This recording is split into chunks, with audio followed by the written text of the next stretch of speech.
Multiplication rule of probability ਇਹਦੇ ਚ ਕੀ ਹੈ ਜਦੋਂ ਆਪਾਂ ਹੁਣ ਲਾਸਟ ਫਾਰਮੂਲਾ ਲਗਾਇਆ ਸੀ ਕੰਡੀਸ਼ਨਲ ਪ੍ਰੋਬੇਬਿਲਿਟੀ ਦਾ PA ਗਿਵਨ B ਇਹ ਆਪਾਂ ਲਗਾਇਆ ਸੀ PA intersection B upon PB ਆਈ ਲਗਾਇਆ ਸੀ ਆਪਾਂ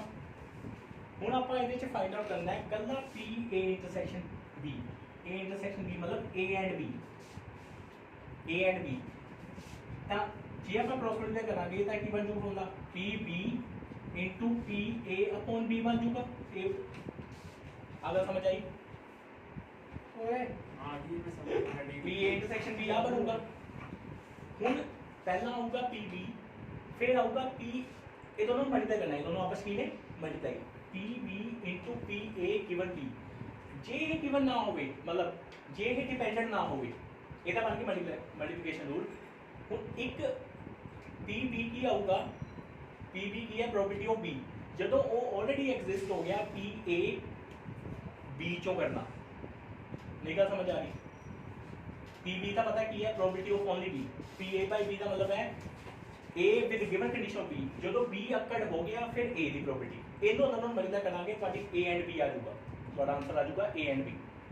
A ਇੰਟਰਸੈਕਸ਼ਨ B ਜਿਹਨੂੰ ਆਪਾਂ ਮਲਟੀਪਲੀਕੇਸ਼ਨ ਰੂਲ ਕਹਾਂਗੇ ਹੁਣ ਜੇ ਇਹ ਡਿਪੈਂਡ ਨਹੀਂ ਹੈਗਾ B ਦੇ ਫਿਰ ਕੀ ਹੋਊਗਾ जे A B दे डिपेंड नहीं है A and B if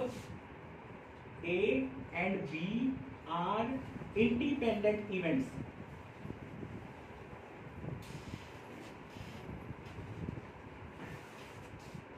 if A and B are independent events ਤਾਂ ਕੀ ਬਣੂਗਾ PA intersection B is equal to PB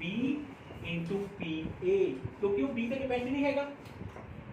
B तो डिपेंड नहीं तो ਉਹਦੀ ਆਪਣੀ ਪ੍ਰੋਬੇਬਿਲਿਟੀ ਹੋ ਜੂਗੀ ਇਹਦੀ ਆਪਣੀ ਪ੍ਰੋਬੇਬਿਲਿਟੀ ਹੋ ਜੂਗੀ ਗੱਲ ਸਮਝ ਆ ਰਹੀ ਹੈ ਮੈਂ ਕੀ ਕਹਿਣਾ ਜਦੋਂ ਇੰਡੀਪੈਂਡੈਂਟ ਹੈ ਉਹਦੇ ਤੇ ਡਿਪੈਂਡ ਹੈ ਹੀ ਨਹੀਂ A ਤੇ A ਤੇ ਡਿਪੈਂਡ ਨਹੀਂ A B ਤੇ ਡਿਪੈਂਡ ਨਹੀਂ ਹੈਗਾ ਤਾਂ PA ਇੰਟਰਸੈਕਸ਼ਨ ਜੀ ਬਣ ਜੂਗਾ PB into PA ਕਲੀਅਰ ਹੈ ਨੋਟ ਕਰੋ ਨਾ सर शायद ना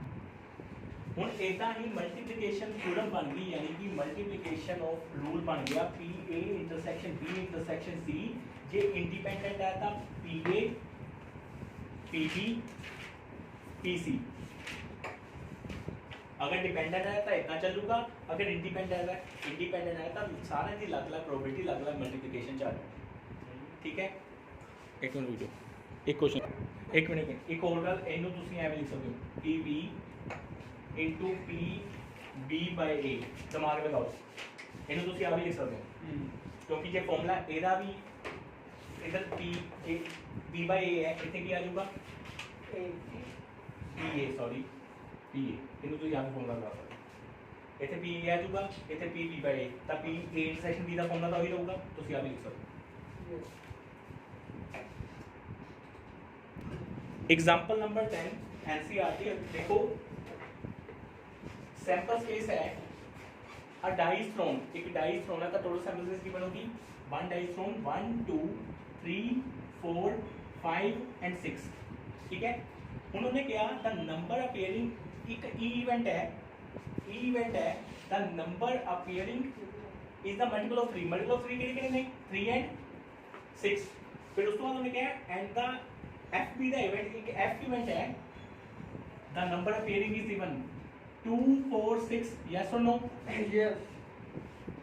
we have to find apa matlab check whether find whether E and F are independent E and F कहते पता करो independent है ਹੁਣ ਸੁਣੋ ਮੇਰੀ ਗੱਲ ਹੁਣ independent ਦੀ ਕੰਡੀਸ਼ਨ ਤੁਸੀਂ ਕੀ ਕੀਤੀ ਸੀ if ਹੁਣ ਸੁਣੋ ਮੇਰੀ ਗੱਲ E intersection F ਪਹਿਲਾਂ ਤਾਂ ਇਹ ਦੱਸੋ E intersection F ਕੀ ਆਊਗਾ E intersection F ਕੱਲਾ 6 ਹੈ ਬਿਲਕੁਲ ਸਹੀ ਹੈ PE कितना है PE 2 by 6 के मतलब 1 by 3 अच्छा PF what is PF 3 upon 6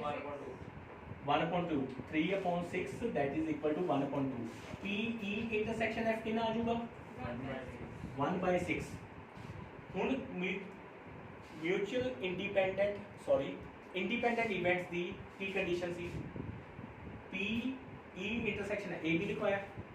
हाँ P A इंटरसेक्शन B अगर P A intersection B PA ਤੇ PB ਦੇ ਇਕੁਅਲ ਆ ਗਿਆ, ਦੇਖੋ ਧਿਆਨ ਨਾਲ, ਤਾਂ ਆਪਣੇ ਉਹ ਦੋਨੋਂ ਇਵੈਂਟ ਕਿਨੇ mutually sorry independent events independent intersection है तो क्या 1/6 ਹੈ ये लास्ट 1/6 ਆ ਕਿੰਨਾ 1/6 ਆ ਕਿੰਨਾ ਫੇਵਰੇਬਲ 1 ਟੋਟਲ 6 ਫੇਵਰੇਬਲ ਟੋਟਲ।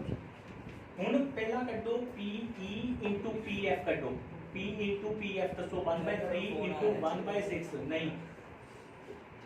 ਬਾਤ 1/3 into 1/2 ਕਿੰਨਾ ਆ ਗਿਆ ਇਹ।